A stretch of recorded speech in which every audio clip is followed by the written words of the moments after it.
How would you feel about a none of the above option in elections?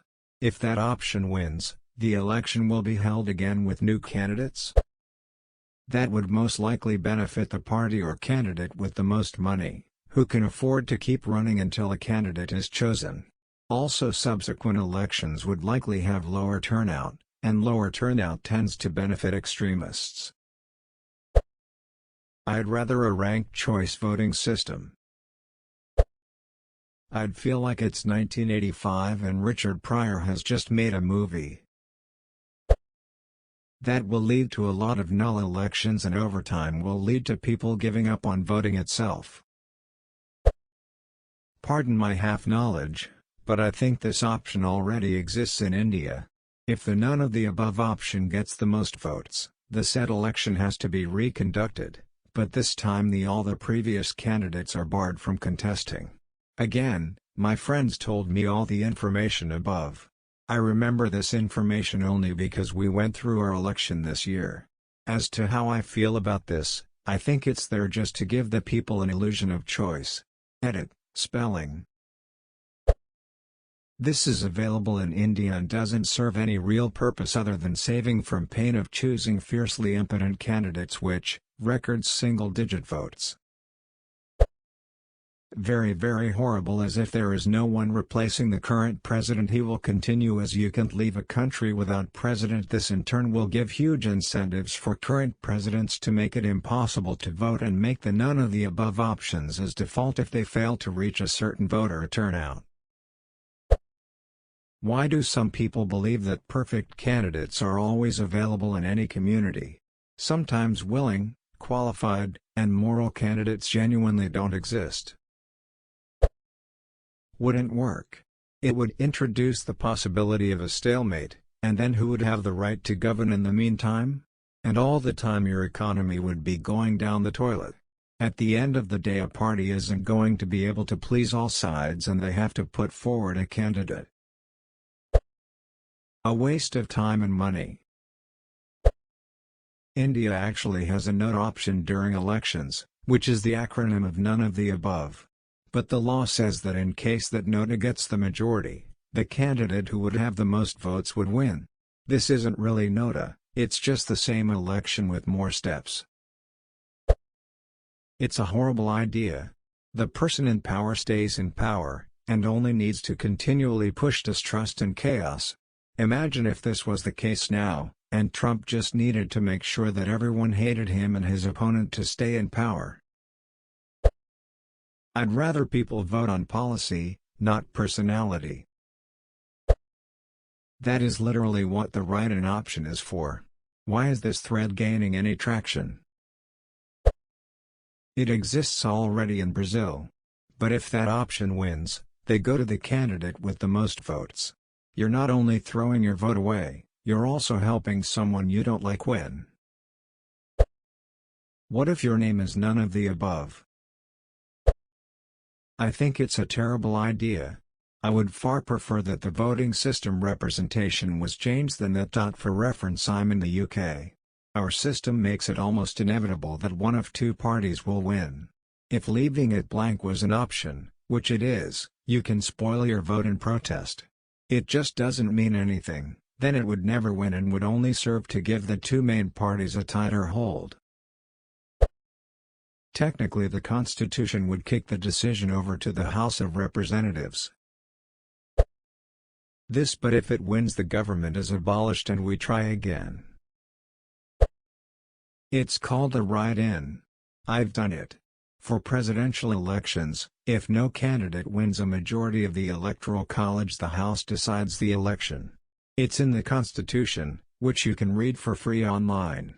In most elections, the candidate with the most valid votes wins. Even if that is not the majority of valid votes cast.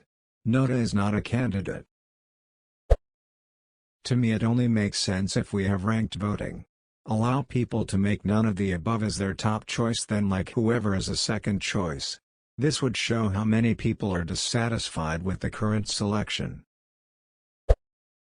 I'd much rather have everyone cast a vote and the resulting legislative body being a representation of that vote. For instance, 10% vote A, then it gets 10% of the seats. This works for everyone that doesn't want the status quo and has a 100% chance of not being implemented by those who are currently and will always be benefiting from it. None of the above is best exercised as violent revolution against the state, as it's the only way to tell them that will get listened to. Source: 44 years of life experience.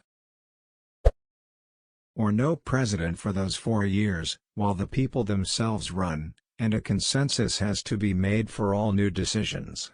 Therefore no new taxes or bills passed and such. In Canada there already is a none of the above option. You simply hand back your ballot to the people that give it to you and tell them that you decline to vote. It still counts as a tallied vote, not a throwaway vote. The problem with this is, those candidates we can select from have shown us their platform.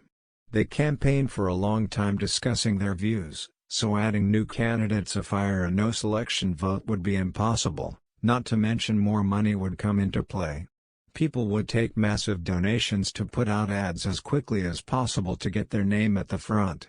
Plus you would break the Constitution by having the sitting president in longer than 2 terms. I can see the merit. I'd much rather wait longer for someone good than be forced to pick a lesser of 2 evils. No confidence constitutional convention. Mass forfeiture of office positions and audits ordered. Repeal corporate personhood. Reaffirm the Bill of Rights. To start. A much better solution would be to abolish parties and actually vote for who you want. My country has that on ballots, and selecting that option has the same effect as drawing a dick on the ballot or just not voting at all. It just benefits the strongest party because people feel like they are voting against them but they are not actually doing anything, and invalid ballots, i.e. ones with no valid preference, don't get counted towards the total. So, yeah, what you are proposing already exists, and it's a placebo to make people feel like they are protesting while actually supporting the largest party. We have that option here in India. But there is no provision of re-election even if an OTA, none of the above, gets major percentage of votes, which sucks. I'd probably end up voting none of the above an awful lot.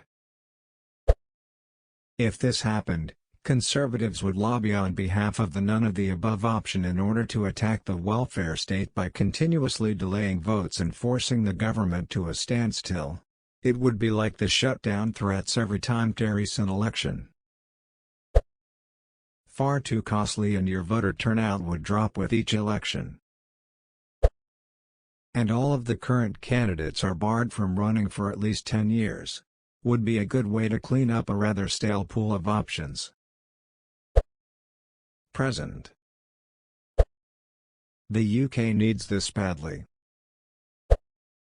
Then no one would get elected.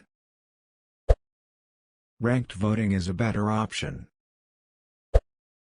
I kinda think that option would just win every time tbh.